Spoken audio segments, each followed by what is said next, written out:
Hello and listen up, Kuva Nukor enjoyers. It is time to reestablish your place in the meta, but this time it's in Steel Path. Now we all love Kuva Nukor as a primer, and yes, it tears through normal mode, but really Cascadia Flare was the only way to have this thing be semi-viable, and if you really wanted to do some real damage, you would need to have some kind of frame like Harrow's 4, giving you a final crit chance multiplier to guarantee those red crits. We all love the ginormous critical damage multiplier that this thing has, but now we finally have an Arcane that just dropped with Warframe 99 that does not need any kind of external final crit chance multiplier, and it is called Secondary Enervate.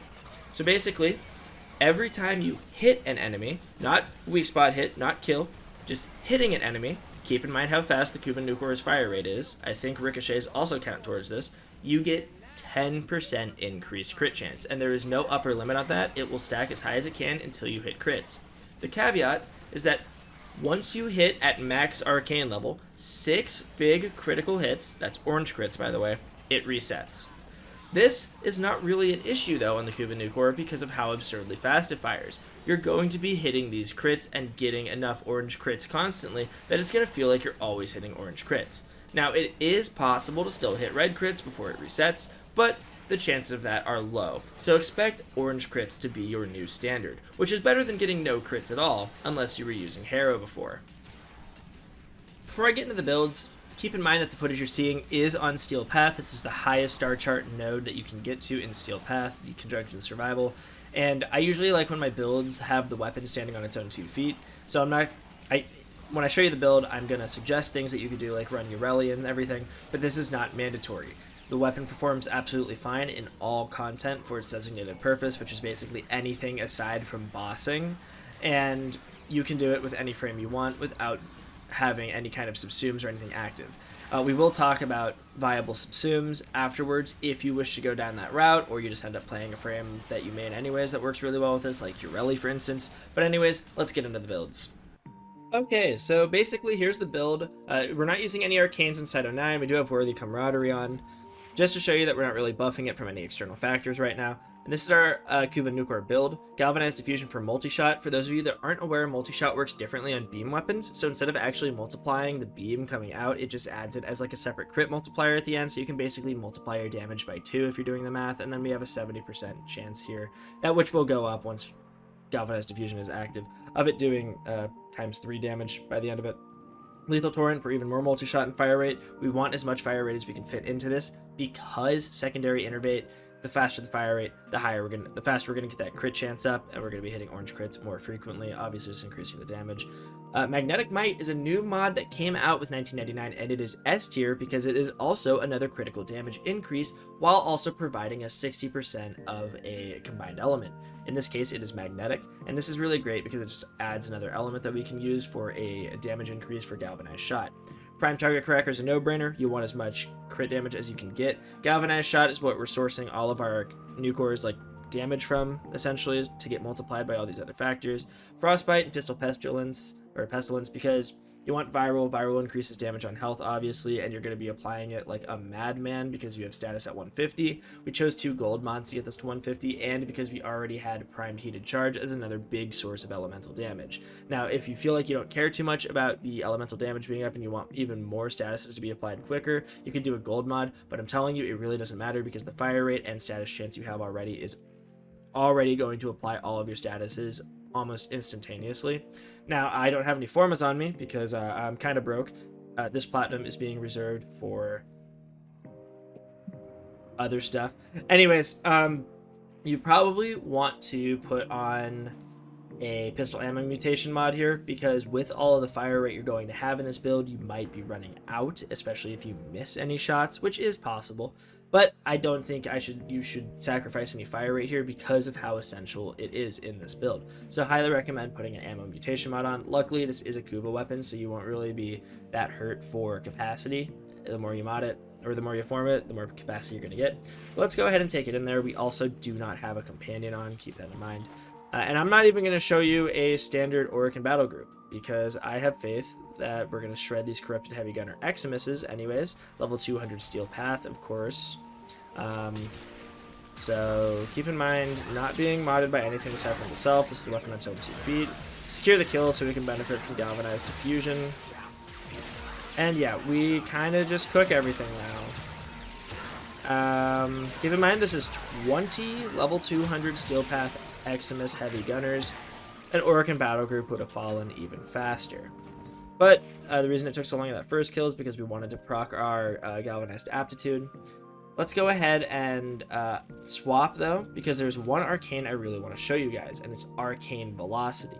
Now you can run this on any frame you want, but basically on a critical hit, it increases the fire rate up to 120%, which is going to happen often because we crit a lot with this. So let's summon those exact same enemies back real quick. Let's swap back to Nukor, and you'll see the first enemy is going to die a lot faster.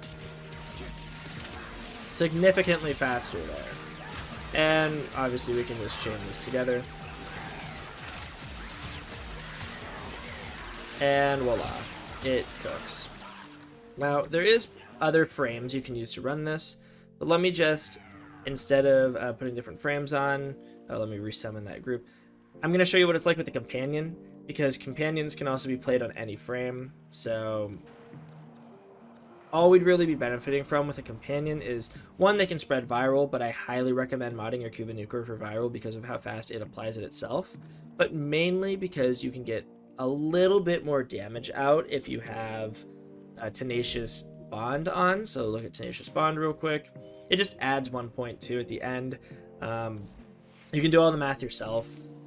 Basically, I did a bunch of scratch math, but I never did the division by 16 because it always rounds to the nearest 1/16th for damage. Long story, but just know I did a bunch of math, and the build I'm currently using comes out on top. And yeah, this also just does more damage because of Tenacious Bond. Now, we are applying 10 stacks of viral. Like, here, let me actually resummon one of these guys so you can see how quickly we're applying those stacks, because I can't really state to you how quickly we apply it. This guy has nothing on him. 10 stacks of viral. You saw how fast that kill was? 10 stacks of viral, just straight up. 10 stacks of viral. Let's look at this guy. 10 stacks of viral. So yeah, status application, I don't really ever got to worry about it. I'd recommend putting as many damage elemental mods as you can. That's why we have that primed heated charge. Now, if you want to take this even further, I'd recommend running like Lavos, so you can, with the augment that lets you apply whatever your selected element is onto your weapon for 200% and guaranteed status procs. But you can also run Yoreli if you want, because she has a lot of crit chance while moving around. So she's really solid there too. Let me put on my companion. Oh, whoops, that's not a filter. Let me put on my companion. Make sure I have velocity on her. I do. Same build. So yeah, let's get in there, show you what it's like. Same thing. Go ahead and resummon these guys. And this will obviously hit even harder because we have higher crit chance. I do not recommend dedicating any mod slots to crit chance because of how fast it is. The thing is about Yoreli's passives, that it's 200% increased crit chance when simply moving around, and that's a really great passive to have. But I would not dedicate a single mod slot to crit chance unless you have like a Riven that also provides other benefits as well, like crit damage. But yeah, there you go. That's basically the build. Now, of course, you can always increase this by roaring. If you're going to subsume anything, you might want to go do Nourish for guaranteed virals and maybe put Corrosive on this, and then put the crystals on that fully strip armor at 10 stacks of Corrosive, because as I said, you will be applying those 10 stacks instantaneously. So it's a 100% armor strip as well if you want to go down the Corrosive route. And in that case, you can do Nourish, because viral is essential. If you're going to go down that route, do Nourish. But let's say you're playing like Cyto 9 or something, and you can already get viral from his 2. I would honestly subsume over his 4 with Roar, and then go ahead and benefit from another multiplicative damage increase because Roar counts as a Bane mod. Now, this is what I believe to be the build working at the highest it can possibly go. We are running Lavos with all survivability mods so that he can stay alive in Steel Path. We have nothing else on him, honestly, other than his Augment Valence Formation, which allows us to get Corrosive on our Nukor as well as Viral and the other elements. We are running 2 Emerald Archon shards that give us more Corrosive stacks so we can get full armor strips, and we have Roar subsumed over his 4 as well to benefit from Bane level multiplicative damage benefits. Again, all of this is unnecessary unless you want to be doing extremely over-the-top damage, but this build will suffice without putting all of this together on any kind of content in the game, unless you're trying to do a level cap endurance run. But I just thought I'd show it to you guys to see how it operates at its peak. That's all for the video though. If you have any suggestions that could improve this build, let me know in the comments below as well as how you're enjoying the 1999 update so far.